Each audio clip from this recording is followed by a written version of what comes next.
بسم اللہ الرحمن الرحیم۔ میرے محترم بھائیوں اور بہنوں، لرن قرآن عظیم کے چینل میں خوش آمدید۔ یہ ہمارا 7واں لیکچر ہے اور اس میں ہم پڑھیں گے سورۃ لہب کا ترجمہ اور تفسیر۔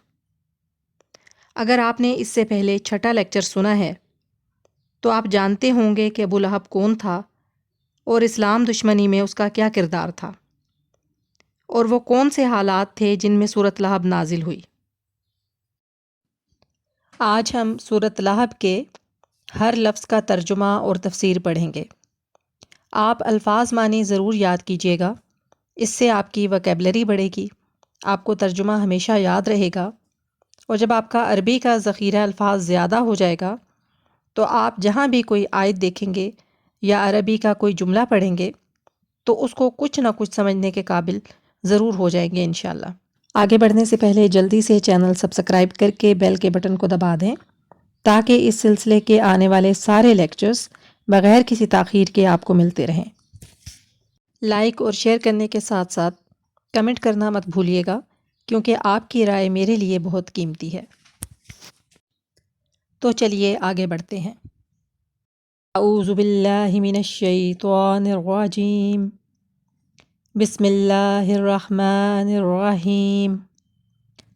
تبت ٹوٹ گئے، یدا دونوں ہاتھ، ابی لہب ابو لہب، وا اور، تب وہ ہلاک ہوا، ٹوٹ گئے ابو لہب کے ہاتھ اور نامراد ہو گیا وہ۔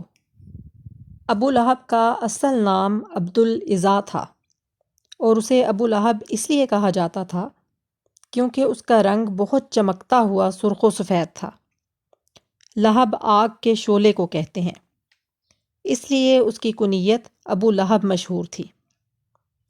یہاں اس کا ذکر اس کے نام کی بجائے اس کی کنیت سے کرنے کی کئی وجوہات ہیں۔ ایک یہ کہ وہ زیادہ تر اپنے نام سے نہیں بلکہ اپنی کنیت ہی سے معروف اور مشہور تھا۔ دوسرا یہ کہ اس کا نام عبدالعزیٰ یعنی عزا کا بندہ ایک مشرکانہ نام تھا، اور قرآن میں یہ پسند نہیں کیا گیا کہ اسے اس نام سے یاد کیا جائے۔ اور تیسرے یہ کہ اس کا جو انجام اس سورہ میں بیان کیا گیا ہے اس کے ساتھ اس کی یہ کنیت ہی زیادہ مناسبت رکھتی ہے۔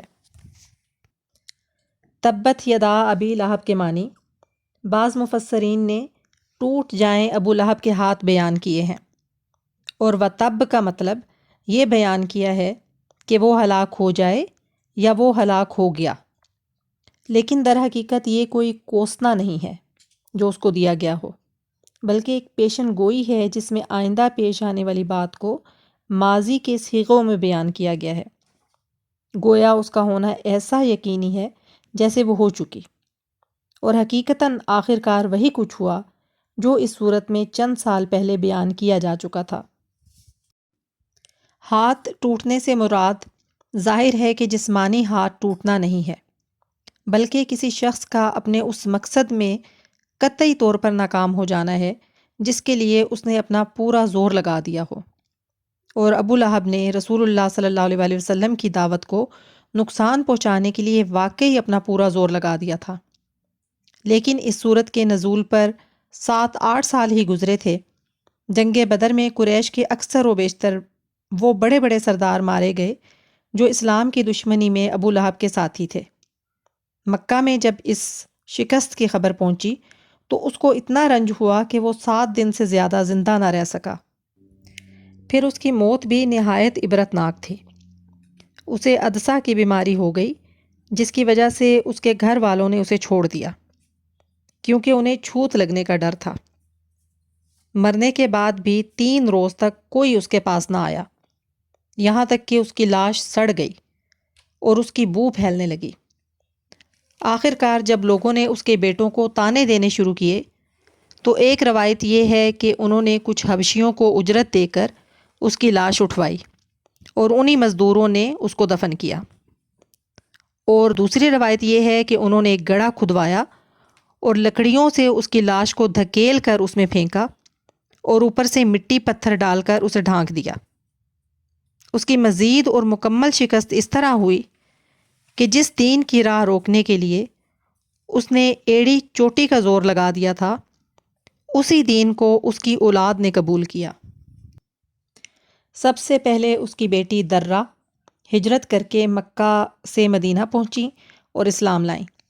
پھر فتح مکہ پر اس کے دونوں بیٹے عتبہ اور ماتب حضرت عباس رضی اللہ تعالیٰ عنہ کی وساطت سے حضور پاک صلی اللہ علیہ وسلم کے سامنے پیش ہوئے اور ایمان لا کر انہوں نے آپ صلی اللہ علیہ وسلم کے دست مبارک پر بیعت کی۔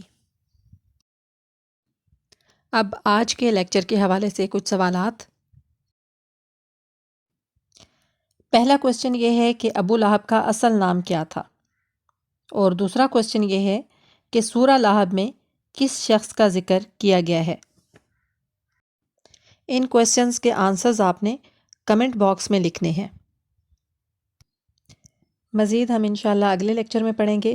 مجھے یہ بھی بتائیے کہ ایک لیکچر کی ڈیوریشن کتنی ہونی چاہیے۔ فی امان اللہ۔